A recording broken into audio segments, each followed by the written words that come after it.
Hello everybody, and welcome to the Digital Director's Toolkit color correction video. So today we're going to be looking at how to solve the problem of making inconsistent footage look consistent. Because one of the problems that you're going to be facing is that you're going to have footage from smartphones, from cameras, and from laptops. And all of those different devices treat colors slightly differently. So you may find that you'll have some of your clips look slightly blue, some of them look slightly green or slightly purple, and they won't necessarily fit very well together in a single production without some adjustments being made to them. So what I'm going to show you next is the process that we go through where we take all of that inconsistent footage, bring it together and make it look consistent. And that process is called color correction. So we're going to start off by looking at color correction in Premiere Pro. And I'm just going to import a couple of clips that I recorded earlier. By the way, to import media, you just double click on this project panel, highlight the clips that you want and hit open. Right, now to create a new sequence, I'm just going to drag them over to the timeline and it will automatically create the right kind of sequence for this footage. So these clips were shot in the same location and on the same camera, but I changed the settings on the camera to make them look very different. And you can really see here, this first clip, let me just mute that audio track there. Okay, so essentially the problem that we have with these two clips is this one on the left is a bit too blue and this one on the right is a bit too orange. Now what we really want if these two clips are going to sit next to each other is we want them to both be kind of neutral, to look like they're in realistic lighting. And the tools that we use in order to return these two clips to neutral are in the color module at the top here. So there's a couple of things that I want to show you in the color module. And the first thing I want to draw your attention to is this graph on the left here, which is called the Lumetri scope. And essentially what the Lumetri scope does is it shows us the balance between red pixels, green pixels, and blue pixels. And without getting too in depth on that, essentially what we can see here is that on the left hand side we can see that there's a lot of red pixels, slightly less green and slightly less blue.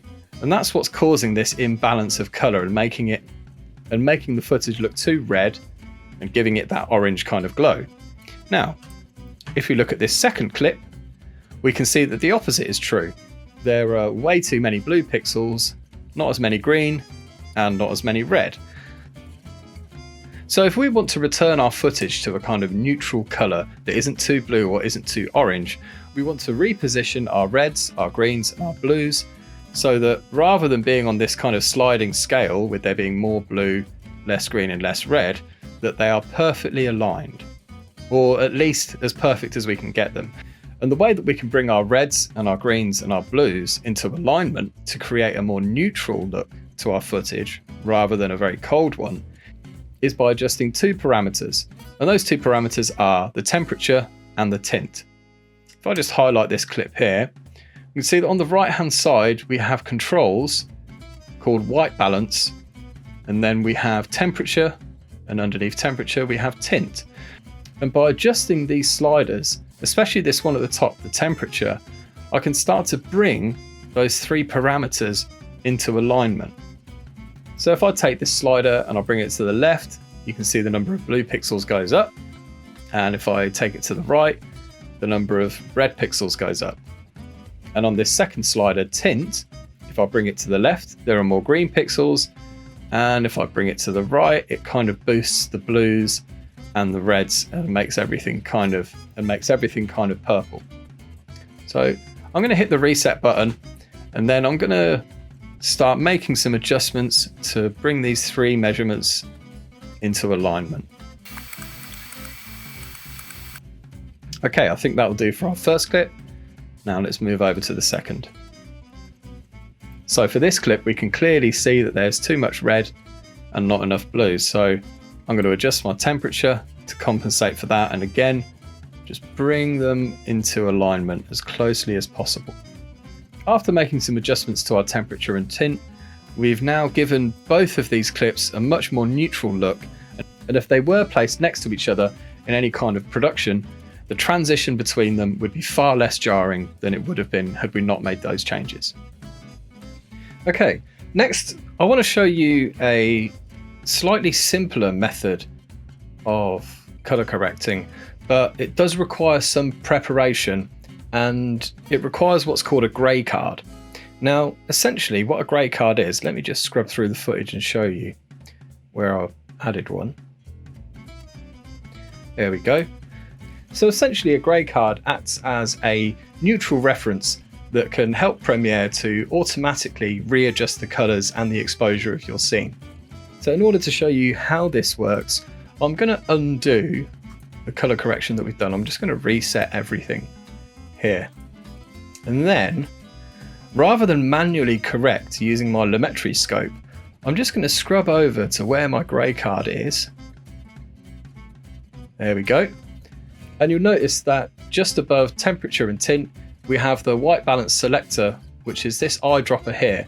So if I click on that eyedropper and then hover over the white point reference of my 3 cards, and just with a single click, I can automatically adjust the temperature and the tint and the white balance of my footage.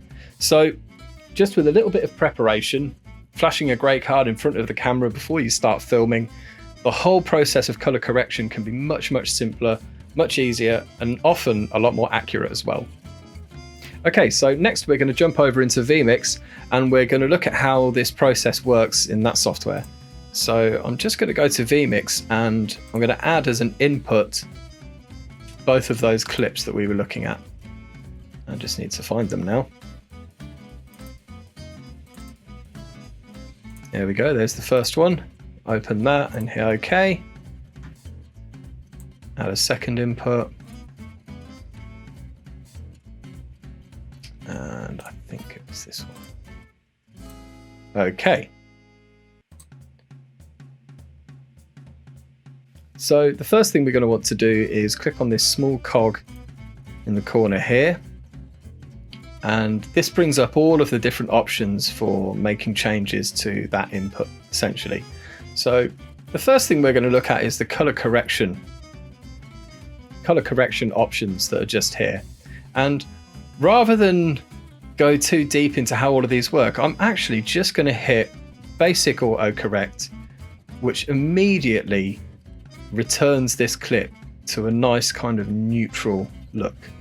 And afterwards, should we want to make any further adjustments to colour, we can use the colour wheels at the top here. Okay, so just to give you a brief overview of how the colour wheels work, essentially they're split into lift, which is the shadows, gamma, which is the midtones, and gain, which is the highlights. So on the right hand side we have a luminance or brightness control, and in the middle we have a colour wheel that we can adjust as well. So let's say we still felt like there was a little bit too much green in the midtones. Well, all we'd have to do is click on this circle in the middle of the colour wheel and move it over to the blue area to the right. I actually think the opposite is true. I think there's actually too much blue and it needs a bit of red. So I'm going to put it up to this corner here. And you can already see that that starts to look a little bit better. Now let's say that we felt there was a little bit too much magenta in the shadows. Well, we go over to the lift color wheel, which represents the shadows, and we just drag them slightly over into the green, like that. Things can get very technical with these color wheels, and this is quite an advanced technique or an advanced method of color correction. So I think for most situations, you're pretty safe with the basic autocorrect. Now you will notice as well that there is a color adjustment section which does have an auto white balance that can use an eyedropper similarly to Premiere, but I really didn't have much success with this, and I found it to be a little bit basic and lacking in accuracy. So if you're going to do color correction in vMix, I'd recommend you use your color wheels and the basic autocorrect, which is here.